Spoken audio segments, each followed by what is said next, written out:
Thanks for coming today. It's good to see so many smiling faces. We're here today to protest and let the government know that we are not happy with them and that they are out of touch with reality. They live in their ivory towers and on that granite castle on the hill, and they make rules for us to live by and then exempt themselves and their agents. This is not only hypocrisy, it is tyranny. In Australia, we are overtaxed, overgoverned and overlawed. Every day our civil liberties get whittled away. Our hard-fought rights and freedoms are at risk and will disappear if we allow them to control us with digital ID and the cashless society. These things we must resist with every fibre of our being. But this rally is protesting against immigration. But it's not really protesting against immigration, but the indiscriminate importation of so many people with no regard to the consequences or the effects on us already here. They bring in something like 1,500 people a day. That's too many, and it must stop because it's not sustainable. Australia has enough people. What it doesn't have is enough housing. We don't have enough hospital beds and we don't have enough jobs. Three crucial parts of our lives are home, health and employment. We must stop immigration now and allow the infrastructure to catch up with the expanding population. I remember Albo saying something about a big Australia. Australia is big enough. We import too many people to this country. They, whoever they are, say that Australia was born on the sheep's back.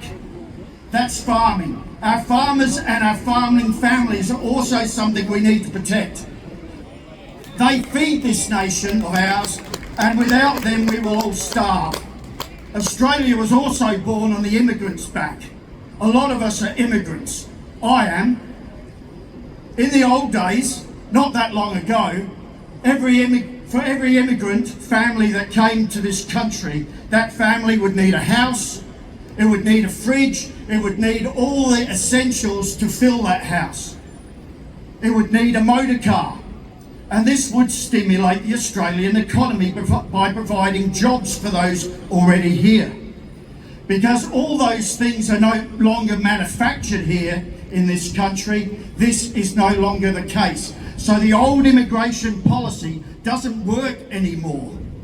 The problem is that our manufacturing has all gone overseas. And it's all been shipped offshore to places where people work for pittance like slaves. So to maximise the profits for the slave masters. In comparison, next to nothing is manufactured here. We need to change that. We need to buy Australian products that are made in Australia and, most importantly, owned by Australian companies. People, we need to do our homework.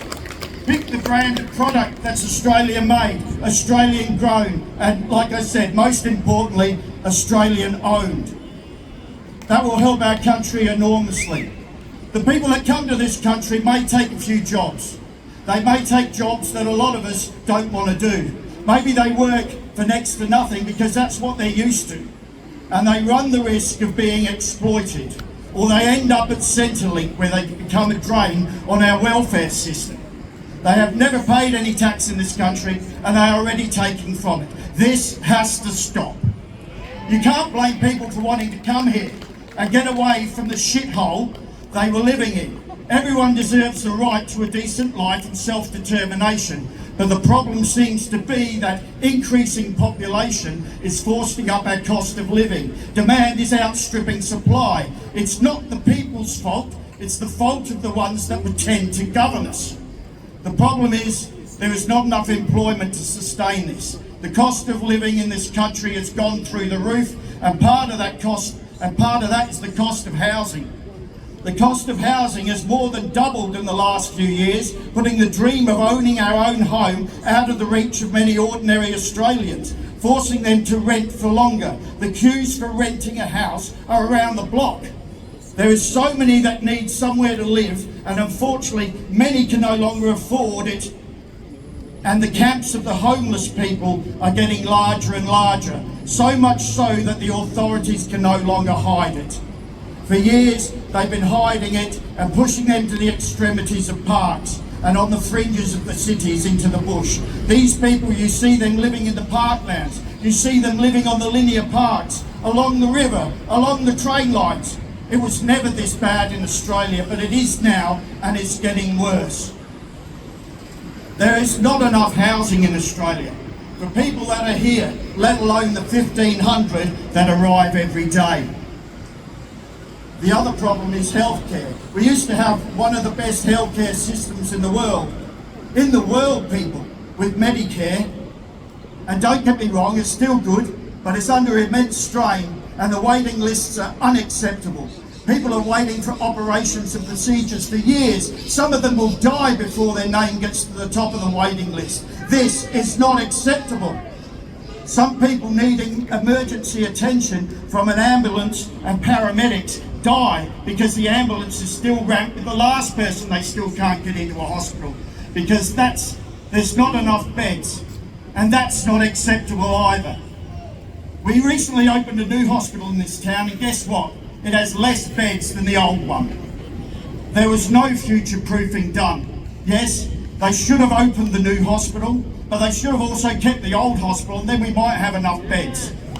So in conclusion, immigration must stop until we have addressed at least the three core issues of health, housing and employment. Many ordinary Australians are at the end of their tether. They are treading water and many are going under. We must put our message across. Please keep it peaceful today. Don't let them divide us, because only together can we achieve anything. We must be united together. We must make a stand for a better Australia. We cannot let this continue or get worse. Thank you for coming today. Thank you, Mark.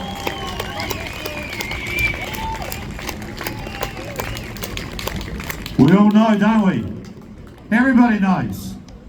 Everybody knows. And this has been a great day, and I'm really happy with those that have turned up. I know we'd all like to see 3 times the numbers, so next time we do this, you have to help a little bit. Please get out there, get your friends to come along. This is a good day. This is a great day, because you feel like other people will have the same problems as you. You can see people that care for this country as much as I do. I don't think there's much else to say to you all. The biggest problem I think we have is that politicians look at the term between elections. So they promise you a whole lot of stuff, they don't give it to you, they do whatever the hell they like, and then 3 months out of the next election they make you a whole heap of promises. We need politicians that look 20, 30, 40 years ahead and start planning for our children. And they've got to put our children first. Now, there's a poem, someone's going to read you a quick poem. We're going to finish on the poem. I just want to thank you all for coming. And I'll give myself one plug. I've run quite a few elections for 25 years. I've run parties, I've been a director of national parties, and I've got United Voice Australia, which is a small party, and we're hoping to get some voice in the upper house as well, so give us a consideration. The main thing is that you consider and support and vote for anybody but the major parties right now. Thank you.